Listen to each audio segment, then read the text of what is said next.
بسم اللہ الرحمن الرحیم۔ السلام علیکم ڈیئر کلاس، ڈیئر اسٹوڈنٹس، آج کا ہمارا ٹاپک ہے تھرڈ پلر آف اسلام یعنی روزہ۔ گزشتہ لیکچر میں ہم نے روزے کی فرضیت کی حکمت کے بارے میں پڑھا تھا، اور مجھے امید ہے کہ آپ سب جان گئے ہوں گے کہ روزہ فرض کرنے کی اصل حکمت تقویٰ یعنی تزکیہ نفس کا حصول ہے، اور روزے کا اجر کتنا زیادہ ہے اس ارشاد ربانی سے اندازہ ہوتا ہے۔ قال اللہ تعالی الا الصوم فإنہ لی وأنا اجری بہ۔ اللہ تعالیٰ کا ارشاد ہے، روزہ تو خاص میرے لیے ہے، اس لیے اس کا ثواب میں جتنا چاہوں گا دوں گا۔ مقصد یہ ہے کہ جس طریقے سے اور جتنے بھی اعمال ہیں ان کا اجر جو ہے مخصوص ہے، لیکن روزے کا اجر جو ہے وہ بے حساب ہے، وہ اللہ تعالیٰ اپنی رضا کے ساتھ جتنا چاہیں گے دیں گے۔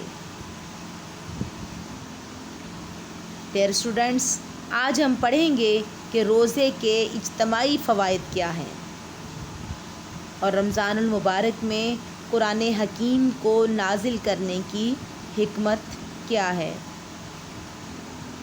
اور آزادی پاکستان اور رمضان الکریم کا آپس میں کیا تعلق ہے،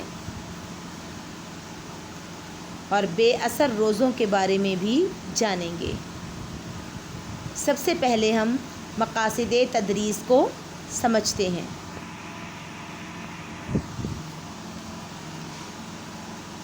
نمبر 1، طلبہ دین اسلام کے تیسرے اہم رکن روزے کی اہمیت سے واقف ہوں گے۔ نمبر 2، طلبہ روزے کے اجتماعی فوائد سے آگاہ ہوں گے۔ نمبر 3، طلبہ آزادی پاکستان اور رمضان کے تعلق سے آشنا ہوں گے۔ نمبر 4، طلبہ بے اثر روزوں کی وجوہات کو جان کر اپنے اس فرض کو ایمان اور احتساب کے ساتھ پورا کرنے کی طرف راغب ہوں گے۔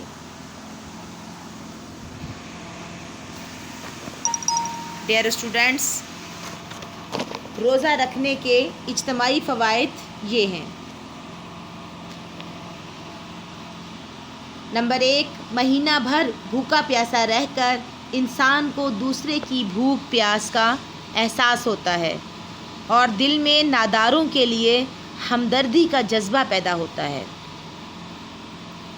نمبر 2، کم سے کم غذا پر اکتفا کی عادت انسان میں قناعت و ایثار کی صفات پیدا کرتی ہے۔ نمبر 3، ایک ہی وقت میں پوری ملت اسلامیہ کا ایک عبادت میں مصروف رہنا باہمی یگانگت کے فروغ کا سبب بنتا ہے۔ اس اعتبار سے نبی اکرم صلی اللہ علیہ وآلہ وسلم نے ماہ رمضان کو غمگساری کا مہینہ قرار دیا ہے۔ اور نمبر 4، ایک ماہ تک دن کے بڑے حصے میں معدے کا خالی رہنا صحت جسمانی کے لیے مفید ہوتا ہے۔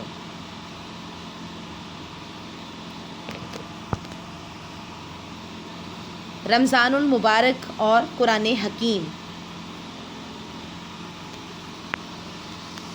ڈیئر اسٹوڈنٹس، ارشاد باری تعالیٰ ہے، بسم اللہ الرحمن الرحیم، شہر رمضان الذی انزل فیہ القرآن ھدی للناس وبینات من الھدی والفرقان فمن شہد منکم الشہر فلیصم۔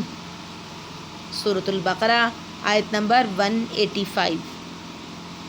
ترجمہ، مہینہ رمضان کا ہے جس میں نازل ہوا قرآن ہدایت ہے واسطے لوگوں کے اور دلیل روشن، سو جو کوئی پائے تم میں سے اس مہینے کو تو ضرور روزے رکھے اس کے۔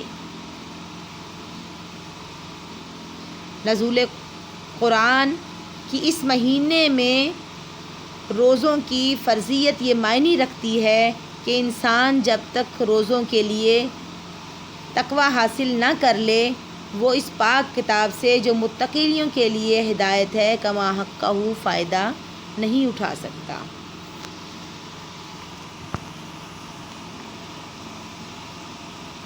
ڈیئر اسٹوڈنٹس، جیسا کہ آپ سب کو معلوم ہوگا کہ اللہ تعالیٰ نے ہمارے وطن عزیز کو اس مبارک مہینے میں آزادی نصیب کی۔ یوں تو رمضان المبارک پوری دنیا کے مسلمانوں کے لیے رحمت و مغفرت کا مہینہ ہے، لیکن ہم پاکستانی مسلمانوں کے لیے اس مہینہ اور اس ایک مبارک شب کی خاص اہمیت اس وجہ سے بھی ہے کہ اللہ تعالیٰ نے اس مبارک رات میں ہمیں آزادی عطا فرمائی تھی۔ رمضان کی 27ویں شب کو پاکستان کی تشکیل گویا اس حقیقت کی طرف اشارہ تھا کہ اس مملکت خدا داد میں اسی کتاب مقدس کا نظام زندگی نافذ کیا جائے جو اس مبارک شب میں نازل ہوئی، اور ہم نے پاکستان کا مطالبہ کیا بھی اسی غرض سے تھا، یہاں اسلامی نظام حیات نافذ کیا جائے۔ اس اعتبار سے رمضان المبارک تشکیل پاکستان کی سالگرہ اور اللہ تعالیٰ سے کیے ہوئے ہمارے عہد کی تجدید کا موقع بھی ہے۔ بے اثر روزے، آج ہمارے روزوں کے وہ فیوز و برکات ظاہر نہیں ہوتے جن کے بارے میں ہم پڑھ چکے ہیں۔ اس کی اصل وجہ یہ ہے کہ ہم روزے کے اصل مقصد تقوی یعنی ضبط نفس سے بے خبر ہیں۔ اس کی اہم شرائط ایمان اور احتساب دونوں سے غافل ہیں، جس کی وجہ سے ہماری نمازیں دکھاوے کی ہیں اور ہمارے روزے نمائشی ہیں۔ ڈیئر اسٹوڈنٹس، دعا ہے اللہ تعالیٰ ہم سب کو ایمان اور احتساب کے ساتھ روزہ رکھنے کی توفیق عطا فرمائے، آمین۔ امید ہے آپ کو آج کا ٹاپک سمجھ آ گیا ہوگا۔ پھر بھی کوئی سوال آپ کے ذہن میں آئے تو آپ پوچھ سکتے ہیں۔ فی امان اللہ۔